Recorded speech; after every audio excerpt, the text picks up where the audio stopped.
네, 편히 앉으시기 바랍니다. 예수 그리스도 이름으로 하나님 말씀 증거하겠습니다. 우리 다시 하나님 말씀, 오늘 우리 예수님께서 주신 말씀 함께 보시겠습니다. 마태복음 6장에 있는 말씀 보시겠습니다.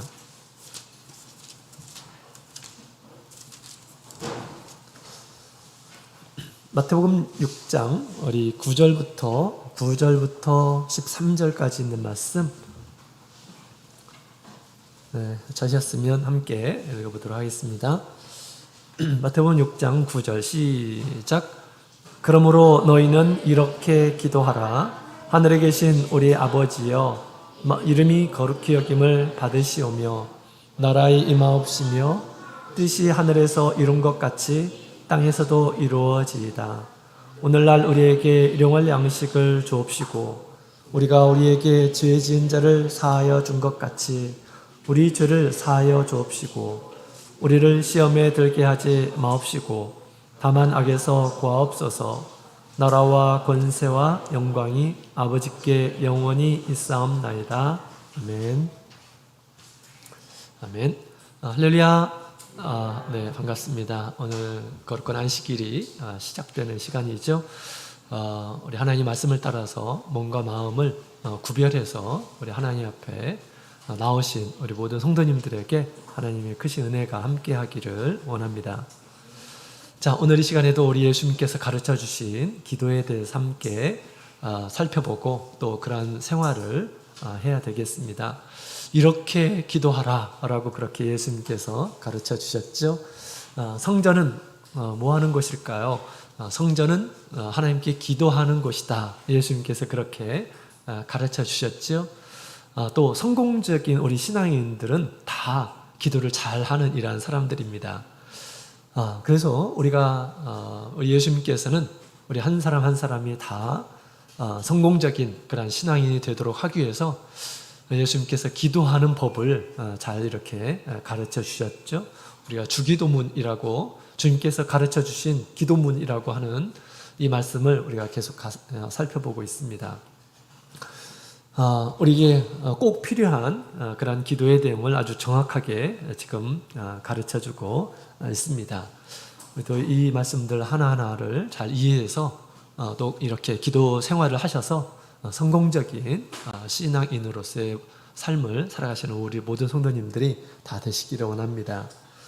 자, 지난 시간에는 우리 개인의 삶의 필요에 따라서 첫 번째, 일용할 양식을 위해서 구하라. 예수님께서 그렇게 가르쳐 주셨습니다. 문자적으로 하루하루 필요한 양식을 구하라 라고 그렇게 주님께서 가르쳐 주셨죠. 몸의 생명을 유지하는 것 양식입니다. 이것이 없이는 우리가 살아갈 수 없죠. 그래서 예수님께서 구하라 라고 하셨는데 우리가 구하지 않아도 주님께서 넘치게 주시죠. 너무너무 감사드립니다. 그러나 우리 이 기도가 필요한 그런 때가 점점점 다가오고 있습니다. 먹을 것들이 점점점 사라지는 때가 분명히 있게 될 것입니다. 그래서 우리가 전쟁이나 또 기후 이상 변화 이런 것들을 통해서 점점점 우리 곡식들이 귀해지고 있는 상황에 와 있습니다. 앞으로 더 심한 일들이 있을 것입니다. 그래서 하루하루 살기 위해서 하나님 앞에 일용할 양식을 구하는 그런 때가 분명히 오게 될 것입니다. 그때 믿음으로 이 기도를 해야 되겠습니다. 또 더욱 필요한 양식은 우리 하나님의 말씀, 바로 영혼의 양식이라고 하죠. 우리를 살리고 죽이고 하는 것은 양식이 아니라 물질적인 양식이 아니라 하나님의 말씀이다. 이렇게 주님께서 가르쳐 주셨죠. 그래서 우리 영혼이 강건하기 위해서는 늘 필요한 양식, 하나님의 말씀을 먹고 자라야 된다라는 것입니다. 그런 사람들이 강건해요. 여러분, 우리 하루하루 기도하며 우리 영혼의 양식을 먹는 것, 이것이 경건의 훈련이라고도 합니다. 경건의 훈련. 이 경건의 훈련을 게을리해서는 안 되겠습니다. 이것을 잘 하게 되면 영적으로 아주 강건해지게 됩니다. 나중에 다 이렇게 드러나게 되어 있습니다. 지금 우리 태풍이 지금 대만에서 이렇게 점점점 올라오고 있습니다. 태풍, 아주 큰 태풍, 센 태풍이라고 하죠. 다들 보시고 계시죠? 태풍이 이렇게 올라오게 되면 우리 이 나무들이 튼튼하지 않은 그런 나무들은 다 가지가 꺾이고 또 뿌리채 뽑히고 하는 그런 것들을 보게 됩니다. 평상시에는 모르는데 태풍이 지나가게 되면 튼튼한 것은 이렇게 살아있고 그렇지 않은 것들은 해를 당하는 그런 모습들을 보게 됩니다. 그런 것처럼 우리 영적인 건강함도 다 때가 되게 되면 다 드러나게 되어 있습니다. 큰 시련이 오게 될 때 우리가 영적으로 하나님 앞에서 얼마나 건강한지 강건한지 이런 것들이 다 드러난다라는 그런 사실입니다. 그래서 우리가 하루하루 이런 생활을 게을리해서는 안 되겠습니다. 우리 하나님의 말씀으로 이렇게 살아가는 이런 사람들은 세상을 향한 그런 분별력이 있고요. 또 하나님에 대한 그런 하나님에 대해서 우리가 잘 알게 되고 또 하나님에 대한 그런 믿음이 점점점 날로 더 생겨지게 됩니다. 그 믿음이 우리를 지켜주는 거죠. 자, 이렇게 우리 일용할 양식을 위해서 구하라고 예수님께서 가르쳐 주셨습니다. 구하면 주님께서 주실 것이다 라는 거죠. 자, 그 다음에 오늘 12절에 있는 말씀을 가지고 오늘 이 시간에는 같이 살펴보고 또 이렇게 함께 기도하기를 원합니다. 12절 같이 다시 한번 읽어볼까요? 12절 시작. 우리가 우리에게 죄 지은 자를 사하여 준 것 같이 우리 죄를 사하여 주옵시고. 아멘. 자, 우리 하나님 앞에서 살아가기 위해서 꼭 필요한 그런 기도 제목을 우리 예수님께서 지금 가르쳐 주고 있습니다. 죄에 대한 용서를 위해서 기도하라. 용서해 달라고 기도하라. 라고 그렇게 우리 제자들에게 가르쳐 주고 있습니다. 우리가 무엇보다도 우리 하나님 앞에서 죄는 참 무서운 것입니다. 우리 죄가 해결이 되지 않으면 어떤 일이 벌어질까요? 우리 하나님께서 우리의 기도를 응답하실까요? 기도가 막혀요. 우리가 막 필요한 것들이 있고 또 하나님께 구하고 싶은 것들이 있고 그런데 죄가 가득한 가운데서는 하나님 앞에 기도가 잘 나오지를 않습니다. 기도가 막혀요. 또 하나님 앞에 연락되지 못하는 그런 기도를 하게 되는 것입니다. 하나님께서 연락하지 않으면, 하나님께서 기쁘게 여기지 않으면 하나님의 도우심도 얻을 수가 없습니다. 그래서 우리가 신앙생활 할 때 힘이 많이 빠지게 됩니다. 힘을 잃어요. 신앙의 힘을 잃게 됩니다. 가끔 우리 하나님이 생각이 나게 되면 굉장히 두렵기도 하고 미래가 이렇게 두렵기도 하고 그렇습니다.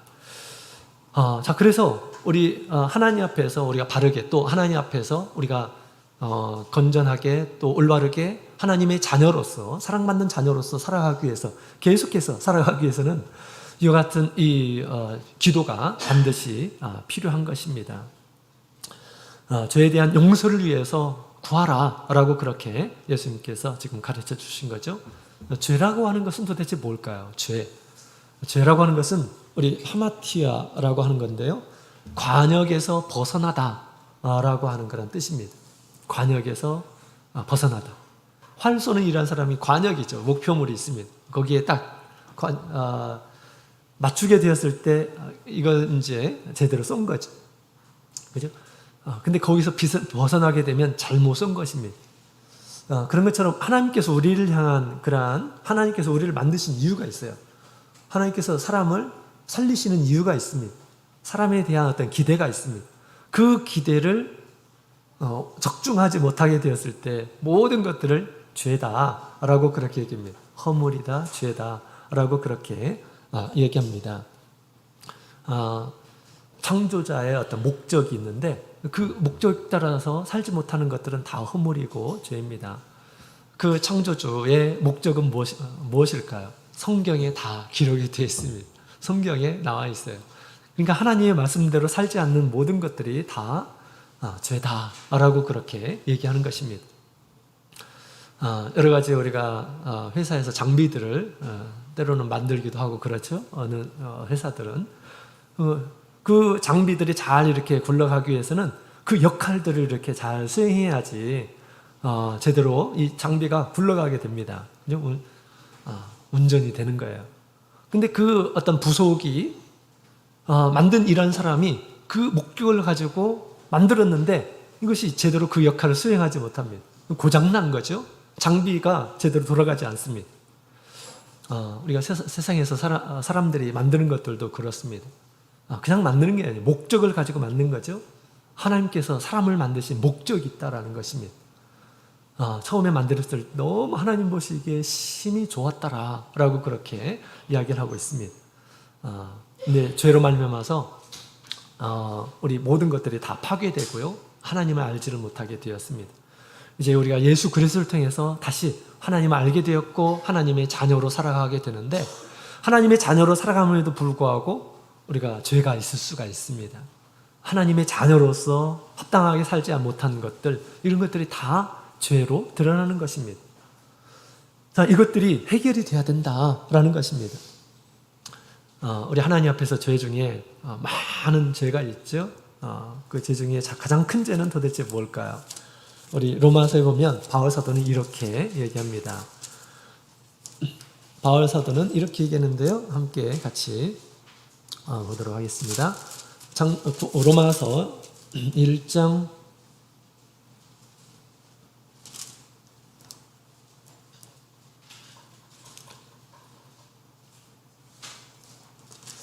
19절부터 로마서 1장 19절부터 21절까지 있는 말씀을 같이 읽겠습니다. 시작. 이는 하나님을 알만한 것이 저희 속에 보임이라.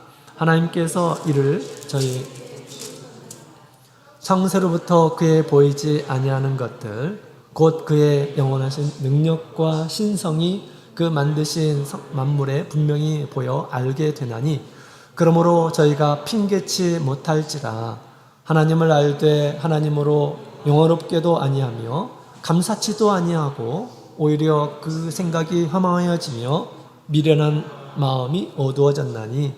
아멘. 자, 여기 보면 하나님께서 사람들에게 하나님이 이 세상의 주인이다라는 것을 본성을 통해서 알게 하신다라고 그렇게 얘기합니다. 하나님의 놀라운 그런 능력, 또 하나님의 어떤 성품 이런 것들을 창조물들 통해서 보여주신다라는 것입니다. 그죠? 우리가 아주 멋진 데 가게 되면 야, 도대체 누가 만들었길래 이렇게 경치가 아름답지? 그죠?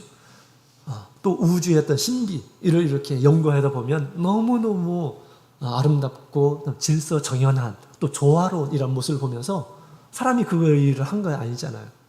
그죠? 창조자가 있구나, 절대자가 있구나 라는 것을 깨닫는다라는 것입니다. 그럼에도 불구하고 사람들이 우리 하나님에 대해서 영화롭게도 하지 않고 또 하나님께 감사하지도 않고 하는 것이 뭐냐? 이게 죄와 허물이다라는 것입니다. 그 만드신 분이었다면 그분으로 인해서 우리가 살아가고 있는데 당연히 마땅히 감사하고 그분을 높이고 그분의 뜻을 구하고 그렇게 해야 되겠죠. 그죠? 그 은혜로 살고 있는데 우리가 그 은혜에 대해서 망각하고 또 하나님이 없는 것처럼 우리가 여기고 하는 것들은 이건 배은망덕한 죄다라고 그렇게 얘기합니다. 뿐만 아니라 우리가 인간과 인간 간의 여러 가지 죄악들이 또 28절부터에 있는 말씀을 보게 되면 쭉 29절, 30절, 31절, 32절 아주 무수하게 나열되어 있습니다. 악하게 보이는 모든 것들이 다 사실은 죄인 거죠. 그죠? 이렇게 살아가기를 우리 하나님께서는 원치 않는다라는 것입니다. 죄라고 하는 것은 사람을 파괴해요. 모든 관계들을 이렇게 파괴합니다. 먼저 우리 하나님과의 관계도 파괴하고요. 아담이 죄를 짓고 나서 하나님과 관계가 파괴되죠.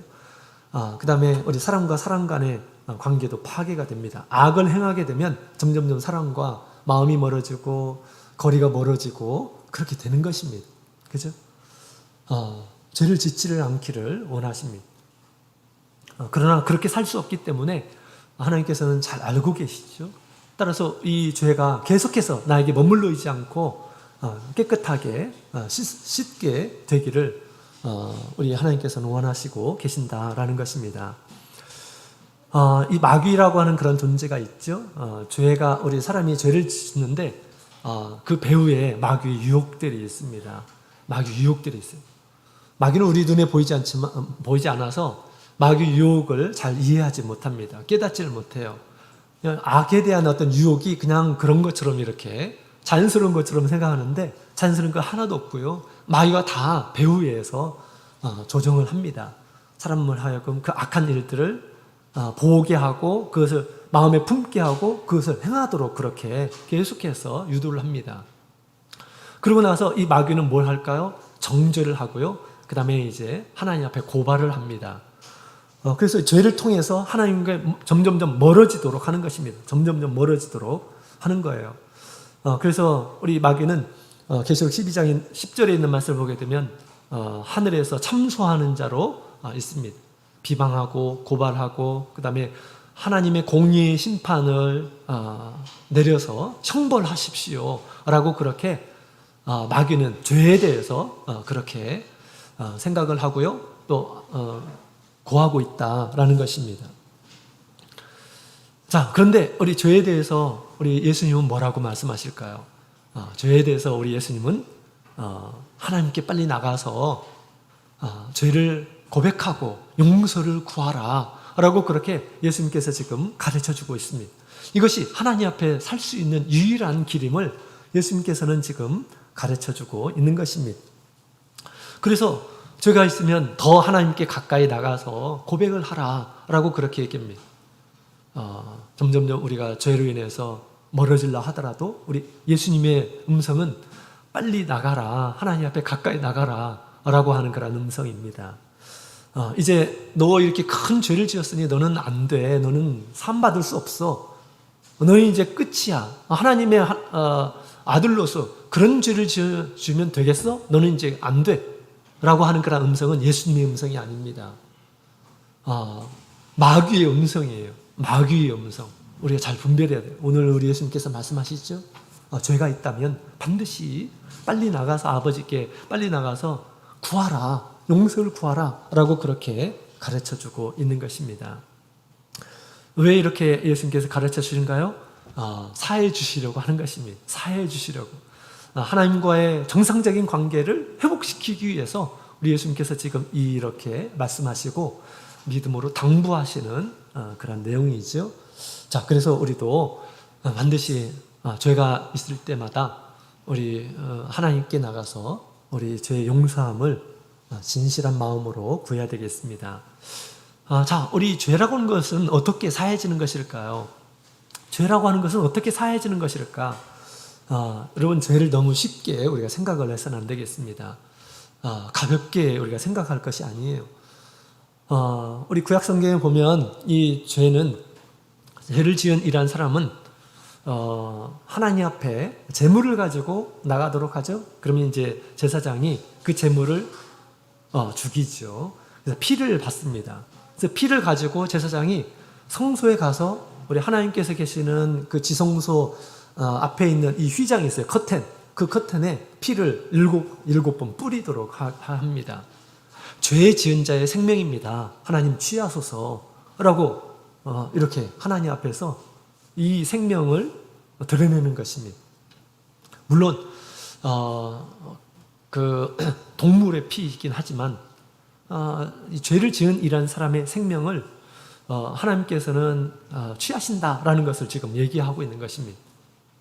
죄라고 하는 것은 이렇게 무서운 것입니다. 그죠? 그래서 7번 이렇게 뿌리도록 했고요. 이렇게 하면 다 완전히 사라지는 것일까요? 그렇지도 않습니다. 이 대제사장이 있는데 대제사장이 1년 딱 한 차례 지성소에 하나님께서 계시는 이 지성소까지 가죠. 자기의 생명을 걸고 백성들을 위해서 자기의 생명을 걸고 가서 하나님 앞에 온 백성을 위해서 속죄의 제사를 지냅니다. 그때 모든 백성들은 금식을 하면서 자기의 몸을 괴롭히면서 죄 용서를 구하도록 그렇게 합니다. 그렇게 되면 이제 죄 용서함을 해주신다라고 그렇게 얘기하죠. 자, 그런데 이것들은, 구약의 이런 것들은 다 그림자입니다. 사람이 죄를 지었는데 그 대가를 사람이 받아야지, 우리 동물이 대신해서 나의 생명의 가치를 따라서 뭐 죽으면 되는 건가요? 그렇지 않은 것입니다. 이것은 우리 하나님께서 그렇게 그냥 여겨주신 거예요. 그래서 죄가 얼마나 큰 것인가, 두려운 것인가 라는 것을 우리 하나님께서 알려주신 것입니다. 구약은 그림자이죠. 그 그림자를 온전히 이루기 위해서 우리 예수님께서 오셨습니다. 예수님께서 오셨어요. 그래서 예수님께서 우리 사람의 죄를 위해서 그 죄의 형벌을 십자가에서 예수님께서는 대신 받으셨습니다. 십자가에서 대신 받으시고 나서 끝나느냐? 그렇지 않고요. 예수님께서는 당신의 피를 가지고 지금도 예수님의 피가 유효함을 가르쳐주고 있는데, 우리 히브리서에 있는 말씀을 보게 되면 우리 예수님께서 대제사장이 되어서 하늘의 참 장막에 들어가신다라고 그렇게 얘기합니다. 히브리서에 예수님께서 대제사장이 되어서 하늘의 장막에 들어가시는데, 그 이유가 뭐냐면 우리 성도들의 죄를 깨끗하게 하시려고 하시는 것이다.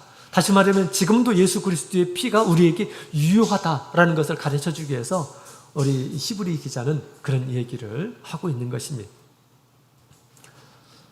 그래서 우리 예수님의 이 흘리신 피, 그 피를 예수님께서 대제사장이 가지고 우리 하나님 앞에 가서 우리의 죄를 대신해서 당신의 피로서 드리시고 우리의 죄를 깨끗하게 하시는 그런 일들을 하신다라고 그렇게 이야기를 하고 있습니다.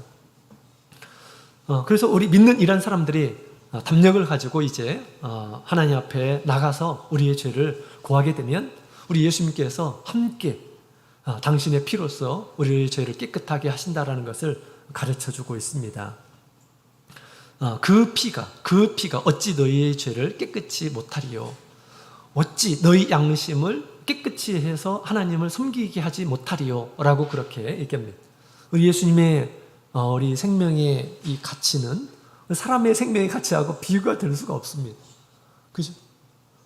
예수님께서 사해 주신다고 한다면, 당신의 생명으로 사해 주신다면 우리의 죄는 다 예수님의 피에 덮여지게 되고요, 또 깨끗하게 씻어지게 된다라는 것입니다. 예수님의 보혈에는 이런 큰 권세가 있습니다. 이런 권세가 있기 때문에 우리 예수님께서 제자들에게 믿음으로 구하라 라고 그렇게 예수님께서는 지금 가르쳐주고 있는 것입니다.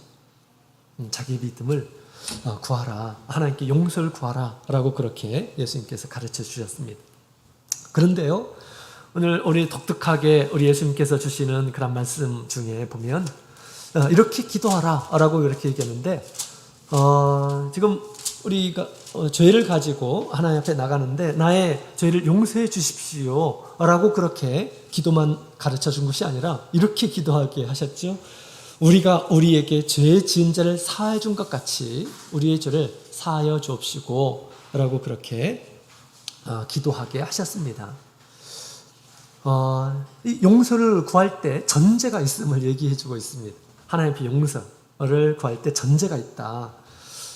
우리가 우리의 죄를 용서하는 것이 제일 먼저 선행되어야 된다라는 것을 얘기합니다. 이 내용은 굉장히 중요하기 때문에 예수님께서 다시 14절에 부가적으로 이런 말씀을 하고 있죠. 14절, 15절. 14절, 15절에 있는 말씀 같이 읽겠습니다. 시작. 너희가 사람의 과실을 용서하면 너희 천부께서도 너희 과실을 용서하시려니와 너희가 사람의 과실을 용서하지 아니하면 너희 아버지께서도 너희 과실을 용서하지 아니하시리라. 아멘. 자, 우리 용서를 구하는, 하나님께 나의 어떤 잘못에 대해서 하나님 앞에 구할 때 반드시 다른 사람을 신경 쓰고 또 다른 사람에게 나에게 죄를 지고 잘못을 하고 허물을 갖는 것을 신경을 쓰고 그것을 용서하는 자가 돼야 된다라고 그렇게 예수님께서는 가르쳐 주셨습니다. 그래야지 우리 하나님께서 용서하시겠다라고 그렇게 지금 말씀을 하십니다. 우리가 사람의 어떤 잘못을 용서하는 거하고 하나님께서 나의 죄를 용서하는 거하고 무슨 관계가 있길래 우리 예수님께서 이렇게 전제 조건을 다는 것일까요? 관계가 있기 때문에 예수님께서 이렇게 말씀하는 거 아닌가요? 그죠? 우리 지난번에 우리 천국 백성들의 윤리 생활에 보면 서로 용서하라. 예수님께서 가르쳐 주셨어요. 용서하라. 용서하지 않으면 나도 너를 용서하지 않으리라. 라고 그렇게 예수님께서 말씀하셨죠. 용서. 나에게 원수는 누구일까요? 나에게 원수는 믿지 않는 이란 사람들이 아닙니다. 나에게 원수는 나를 미워하는 이란 사람이 가장 가까운 이란 사람이 될 수도 있습니다. 나를 힘들게 하는 이란 사람, 나에게 상처를 주는 이란 사람, 나를 괴롭히는 이란 사람, 악의를 가지고 나를 해하려고 하는 이란 사람일 수도 있습니다. 이런 사람들의 잘못에 대해서 용서하고자 하는 그런 마음이 있느냐, 용서할 수 있느냐? 라고 그렇게 물어보신다라는 것입니다. 그래서 거기에 우리가 응답을 하게 되면 그러면 나도 용서하마 라고 그렇게 우리 예수님께서 하나님께서 그렇게 말씀을 하신다라는 것입니다. 도대체 왜 이렇게 우리 예수님께서는 용서를 위해서 이런 전제를 달고 계시는 것일까? 사람이 나에게 잘못한 거, 우리가 하나님 앞에 잘못한 거 비교할 수 있을까요? 사실은 비교될 수가 없습니다. 비교될 수가 없어요. 그래서 우리 예수님께서는 우리의 죄를 다 깨끗하게 사해 주시기로 작정하시고 계시는데 우리도 뭔가 이렇게 죄에 대해서 사함 받기 위해서는 이런 자세가 필요함을 얘기해 주고 있습니다. 이런 자세가 필요해요. 그래서 이것은 제가 보기에 또 제가 느끼기에 우리 예수님께서 우리 성도들에게 예수를 믿는 이란 사람들에게 어떤 양심의 배려를 하시려고 우리 예수님께서 이런 말씀을 하시는 것이 아닌가 이렇게 저는 느껴집니다. 예수님 우리 구약성경에 이런 말씀 없죠. 너희가 용서를 구하려면 먼저 다른 사람을 용서하고 나한테 와서 용서를 구하라. 재물을 드리려면 먼저 다른 사람에게 잘못을 용서해주고 나한테 와서 제사를 드려라. 이런 구절이 있나요? 그러지 않죠. 근데 우리 예수님께서는 이렇게 우리에게 지금 가르쳐주고 있습니다. 도대체 어떤 연관성이 있을까? 어떤 연관성이 있을까? 우리가 다른 사람이 나에게 죄를 지는 것을 용서하지 않으면 나도 하나님 앞에 용서함을 받을 수 없다라는 것을 얘기해 주고 있습니다. 여러분, 우리 다른 사람이 나에게 이렇게 아프게 하고 힘들게 하고 잘못을 하고 하면 여러분 우리의 마음은 어떨까요? 우리의 마음은 어떨까요? 우리의 마음은 힘들죠. 그죠? 힘듭니다. 또 참기도 힘들어요.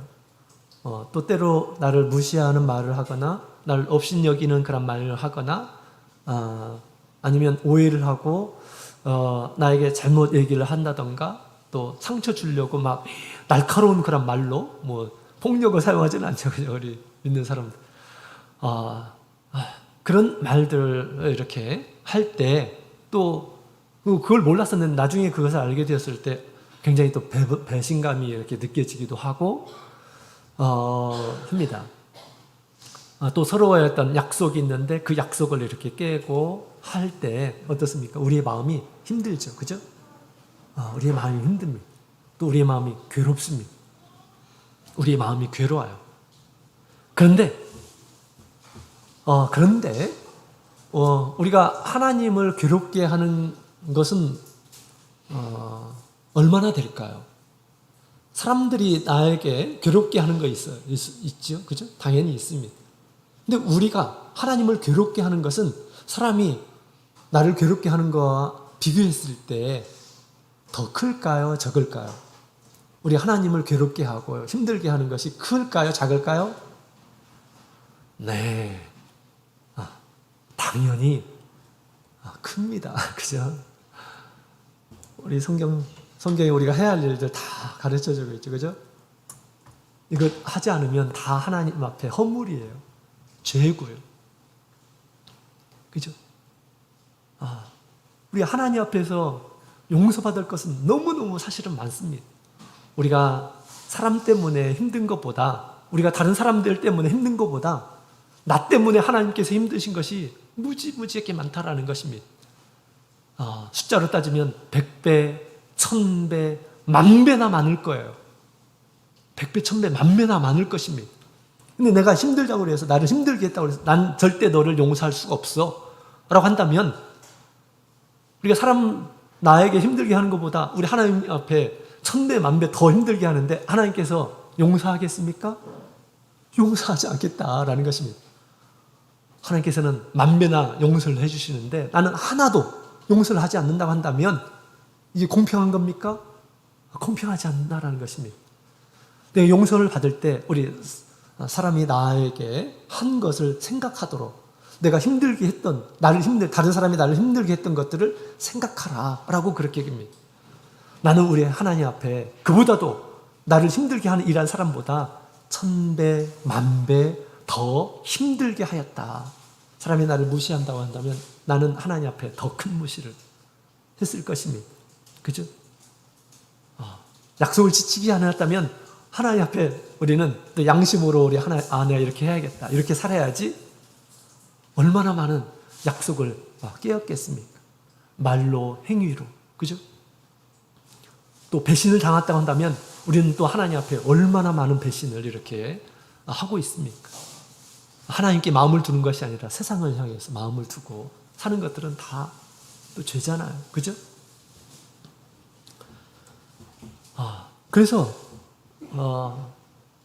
우리가 다른 사람이 나를 힘들게 하고 그러면 마음이 아픕니다. 죄를 짓고 하면 마음이 아픕니다.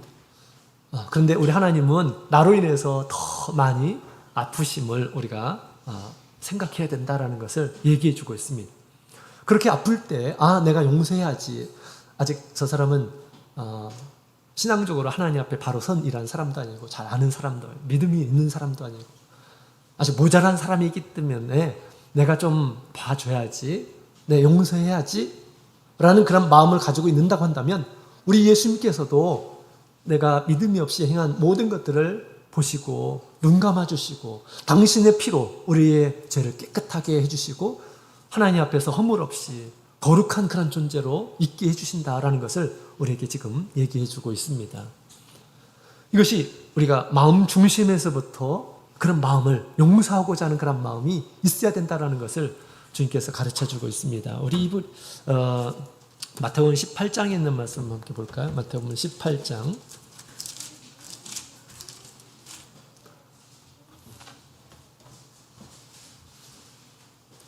마태복음 18장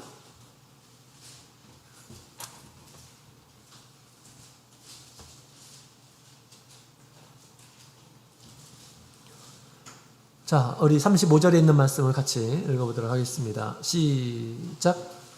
너희가 각각 중심으로 형제를 용서하지 아니하면 내 천부께서도 너희에게 이와 같이 하시리라. 아멘.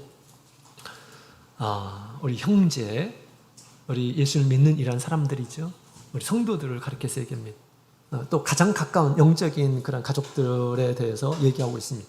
중심으로 용서해야 된다라고 그렇게 이야기를 하고 있습니다. 여기 보면 우리 예수님께서 천국은 이러한 것이다 이렇게 비유를 하고 있어요. 임금이 출연합니다. 임금이 출연해요. 그리고 그 집에 있는 종들이 출연합니다. 종들이 임금에게 큰 빚을 지었어요. 그래서 보니까 너무너무 큰 빚이었습니다. 여기 보면 1만 달란트다라고 그렇게 얘기하고 있습니다. 그래서 자기의 소유를 다 팔아서도 갚을 수 없는 어마어마한 그런 돈이에요. 너무 괘씸하죠?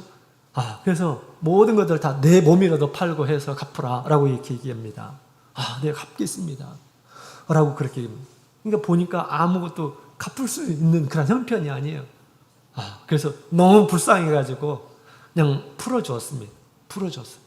근데 이 용서받은 이 사람이 밖으로 나가가지고 이 친구를 만나는데 이 친구가 이 종에게 이 돈을 빌렸었는데 100데나리온을 이렇게 빌렸다라고 그렇게 얘기합니다. 그걸 왜 안 갚냐고 멱살 잡고 막 흔드는 거예요. 멱살 잡고. 그랬더니 나도 갚겠다고 이런 얘기를 합니다. 가만둘 수가 없었어요, 이 사람이. 그래가지고 옥에 가두고 이 돈을 낼 때까지 옥에 가두었다라고 그렇게 얘기합니다. 이것을 이 임금이 들었습니다. 이 사실을 임금이 들어서 자기는 1만 달란트 탕감받았음에도 불구하고 100데나리온 탕감하지 않은 이 사람의 이야기를 듣고 나서 어떻게 했을까요? 이 주인이 그를 붙잡았습니다. 그래서 감옥에 넣었어요. 다 갚을 때까지 감옥에 있도록 그렇게 합니다. 이 말씀은 수치적으로 우리에게 좀 시사하는 것들이 많이 있다라고 이런 생각이 들어요. 여기서 이 임금이라는 것은 누굽니까? 이 비유에서 임금은 누굴까요? 천국은 이와 같은 것이다 라고 그렇게 얘기하고 있기 때문에 임금은 천국의 주인, 우리 하나님에 대해서 얘기하는 것입니다. 사람마다 하나님 앞에 지은 죄들이 있어요. 하나님 앞에 지은 죄들은 마치 1만 달란트 빚진 것 같다라고 그렇게 이야기하는 것입니다. 근데 종이 나가가지고 동료들이 있죠. 자기에게 빚진 사람들. 이 빚이 얼마였어요? 100데나리온이라고 이렇게 표현을 하고 있습니다. 사람과 사람의 잘못한 것들이 있을 수가 있어요. 이걸 100데나리온으로 이렇게 지금 얘기를 해놓은 겁니다. 우리가 수치적으로 이걸 비교해보면 우리가 1만 달란트, 곧 하나님 앞에 잘못한 것을 돈으로 환산하게 되면 1만 달란트인데 1만 달란트는 어느 정도의 금액이냐면 한 달란트가 6,000데나리온입니다. 한 데나리온은 하루 일꾼의 품삯이죠. 그래서 6,000데나리온은 16년 동안의 품삯이에요. 16년 동안의 품삯. 그렇다면 1만 달란트는 몇 년 동안의 품삯이에요? 몇 년 동안의 품삯입니까? 16만 년. 16만 년의 품삯이에요. 이거 갚을 수 있는 사람이 있어요? 여기 계신가요? 아무도 사실은 우리의 죄를 갚을 수 있는 힘이 되는 일한 사람이 아무도 없습니다. 16만 년 먹지 않고 벌어야지 갚을 수 있는 돈이에요. 하나님 앞에 우리의 죄가 이렇게 크다라는 것을 수치적으로 지금 얘기해주고 있는 것입니다. 자, 그런데 이 100데나리온이라고 있죠? 사람과 사람 간의 어떤 잘못을 100데나리온을 이렇게 얘기하고 있습니다. 이 100데나리온은 100일의 품삯에 불과합니다. 100일의 품삯. 그래서 3개월만 열심히 하면 갚을 수 있는 것입니다. 사람이 아무리 사람에게 잘못하는 것이 있다 하더라도 물론 큰 것도 있을 수가 있습니다. 그러나 우리가 하나님 앞에 지은 죄와 비교한다면 이것은 차원이 다른 그런 내용이다라는 것입니다. 그래서 1만 달란트와 100데나리온 제가 한번 몇 배가 되는지 한번 조사를 해봤습니다. 수치로 한번 계산을 해봤어요. 그랬더니 48만 배더라고요. 48만 배. 우리가 사람에게 다른 사람이 나에게 잘못한 거 하고 우리가 하나님 앞에 잘못한 거하고 비교를 해보면 48만 배 하나님 앞에 우리가 잘못을 하고 있다라는 것입니다. 다른 사람이 나에게 잘못한 것보다 우리가 하나님 앞에 잘못한 것이 이렇게 어마어마하게 크다라는 것을 얘기해 주고 있습니다. 주님께서 다 이것을 탕감해 주시겠다. 우리를 깨끗하게 해 주시겠다라고 그렇게 말씀을 하고 있습니다. 그런데 조건이 있는데 너 형제, 네 형제 때문에 네가 괴롭힘 당하고 힘들고 그런 거 있지? 너도 그것을 용서해 줄 수 있어? 그거 용서해 주면 48만 배나 더 많은 너의 죄를 내가 깨끗이 씻어줄게. 예수님께서 지금 그 말씀을 하시는 것입니다. 그 조그마한 것도 우리가 용서하지 못한다면 우리 하나님 앞에 어떻게 용서를 해달라고 이렇게 할 수가 있겠어요? 무슨 염치로, 그죠? 그래서 저는 이것은 우리 하나님께서 우리 믿는 우리 성도들에게 양심이었던 이 자유를 주시기 위한 이 조그마한 배려다라고 그렇게 저는 생각이 듭니다. 우리 성도님들 가운데서는 그렇게 이 용서를 실천하시는 그런 분이 계시더라고요. 옛날에 지금 많이 이렇게 연로하시는데 한 번은 이제 신방을 했어요. 그랬더니 그 모친이 그런 얘기를 하시더라고요. 젊었을 때 남편이 열심히 일해가지고 이제 돈을 벌고요. 그다음에 이제 정년 퇴직을 하셨습니다. 그래서 퇴직금을 이렇게 받았어요. 퇴직금을 받았는데 아는 사람이 퇴직금을 받은 것을 알고 사업하는 사람이죠. 좀 나에게 좀 빌려달라. 그러면 내가 얼마 후에 이자와 함께 갚아주겠다라는 그런 이야기를 들었다고 합니다. 그래가지고 남편 몰래 이것을 믿는 성도에게, 믿는 사람이니까 그때만 해도 우리 성도님이 너무 순수하셨어요. 또 믿음이 좋으셨습니다. 그래서 무슨 차용 증서 이런 것들 없이 그때만 해도 아파트 한 채 이상 되는 그런 이 퇴직금을 이분에게, 성도이기 때문에 아무런 근거 자료 없이 그걸 드려버린 거예요. 근데 사업하시는 분들이 사업을 하시다 보면 어떻습니까? 잘 되는 때도 있고 못 되는 때도 있고, 잘 되는 때라고 해서 뭐 이렇게 좋아할 수 있나요? 점점점 더 잘 되도록 해야 되고 또 투자해야 되고 그래야 되잖아요. 그죠? 이 형제가 거짓 형제였던 것입니다. 갚아준다고 했는데 그 말을 이렇게 지키지를 않았어요. 물론 어려움이 있었던 그런 시기가 있었고요. 근데 이제 사업이 어느 정도 잘 이렇게 돼서 얼마든지 갚을 수 있는 여력이 있다 생각이 됐는데, 그때는 이제 이미 시간이 많이 흘러가지고 이제 전혀 갚으려고 생각도 하지 않은 그런 모습을 보게 되었습니다. 그래서 정말 아이들도 키우고 그러는데 정말 돈이 없을 때 가서 이렇게 얘기했는데 문전박대를 하고 이것을 이렇게 이분이 경험을 하셨습니다. 얼마나 아팠을까요, 마음이. 그죠? 또 성도에게 속은 이 분은 또 얼마나 괘씸하겠어요. 그죠? 이것이 계속 남편이 일한 이 마지막에 이 퇴직금이, 옛날에 퇴직금이 많았잖아요. 그죠? 그랬는데 남편도 모르게 이것을 줬는데 이것을 갚지를 않는 거예요. 갚지를 않는 거예요. 얼마나 힘들 때마다 얼마나 그것이 생각났겠어요. 그죠? 근데 이제 세월이 많이 흘렀습니다. 그래서 저한테 이제 그때 저를 만났을 때는 그런 얘기를 하시더라고요. 나는 마음을 비웠다고. 그런 얘기를 하시더라고요. 마음을 비웠다고. 그리고 그 영혼이 너무너무 불쌍하다. 나에게 돈을 빌려간 이러한 사람. 너무너무 불쌍하다라고 이렇게 이야기하는 것을 이렇게 들었습니다. 어떻게 그런 마음을 가질 수 있을까 이런 생각이 듭니다. 믿음을 갖지 않으면 사실은 우리가 예수님 앞에 형제를 용서하는 그런 마음을 갖지 않는다면 이렇게 할 수 없는 일이었습니다. 근데 이분이 참 믿음이 좋으신 그런 분이셨어요.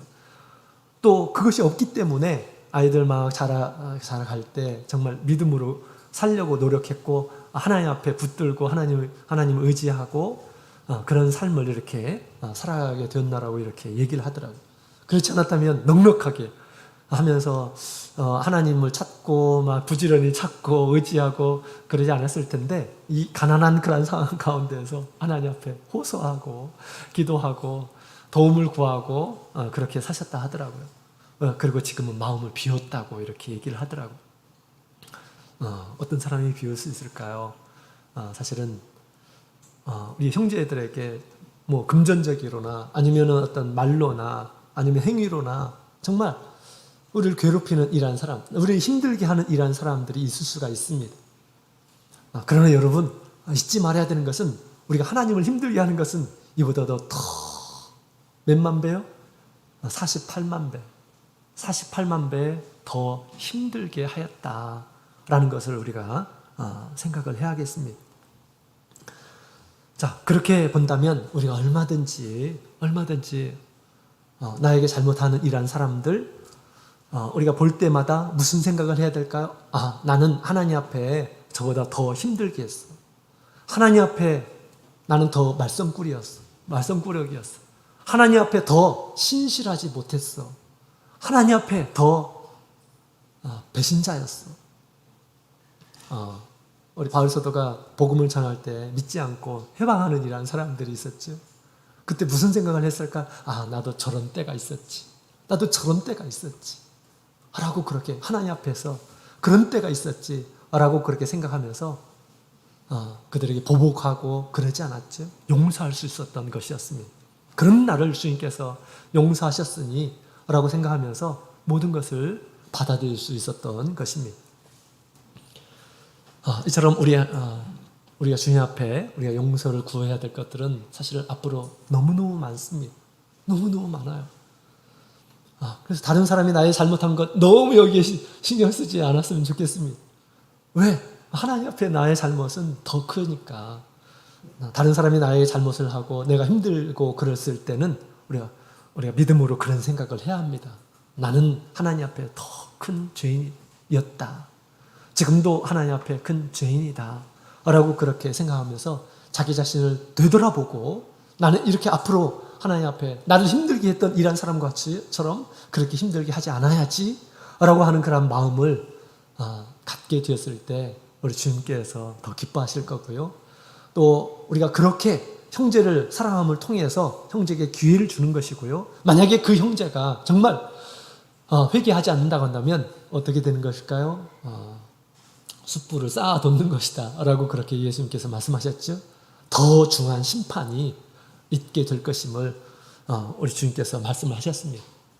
그래서 우리가 잘못이 있다면 용서해 주니까 당연 이런 것은 용서를 구하지 않아도 되겠지 이런 생각을 하면 될까요, 안 될까요? 절대 안 되죠, 그죠? 절대 안 됩니다. 용서를 당연히 구해야 됩니다. 그리고 잘못을 인정하고 또 잘못을 그렇게 앞으로 행하지 않아야 되겠죠. 자, 오늘 우리 예수님께서 죄에 대한 용서에 대한 기도를 하도록 그렇게 예수님께서 당부하셨습니다. 지금도 예수님께서는 당신의 피를 가지고 우리를 용서하기를 기다리고 계신다라는 것이죠.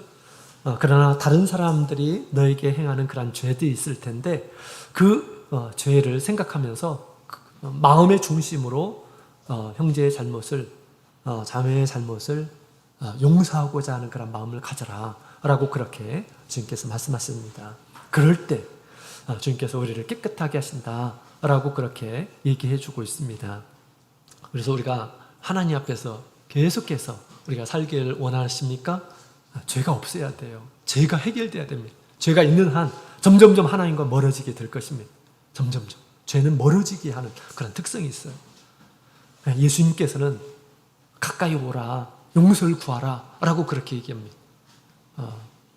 한 가지의 전제 조건, 형제를 사랑하는 그런 조건을 가지고 주님께서 그렇게 말씀하십니다. 그래서 오늘 우리 하나님 앞에 기도할 때 혹시 다른 사람이 나에게 잘못한 것이 있는가 한번 되새겨 보면서 나는 그보다도 더 하나님을 마음 아프게 하였다라는 것을 기억하시면서 중심으로 형제를 용서하고 중심으로 우리 하나님 앞에 회개하는 그런 마음을 갖게 되었을 때 하나님께서는 기뻐하시고 우리의 더러운 것, 우리의 무서운 그런 죄들을 주님께서 용서해 주시라 그렇게 믿습니다. 자, 오늘 우리 주님의 말씀을 따라서 이렇게 기도를 실천하셔서 은혜를 받으시는 모든 성도님들 되시기를 축원드립니다. 같이 묵도드리겠습니다.